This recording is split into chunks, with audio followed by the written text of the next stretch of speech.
بسم اللہ الرحمن الرحیم۔ السلام علیکم دوستو۔ حضرت مولانا سید عطا اللہ شاہ بخاری رحمہ اللہ ہندوستان میں رامپور جیل میں تھے۔ جیل میں اناج دیا گیا کہ ان کا آٹا پسواؤ۔ کہا گیا عطا اللہ تم باغی ہو، اس لیے تمہاری یہی سزا ہے کہ تم آج چکی پیسو۔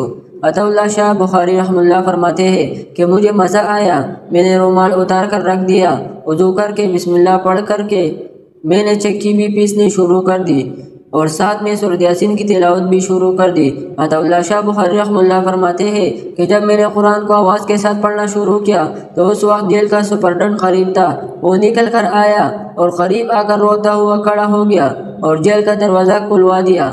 کہنے لگا عطا اللہ تجھے تیری نبی کی قسم بس کر، اگر تو نے 2 آیاتیں اور پڑھ لی تو میرا جگر پھٹ جائے گا۔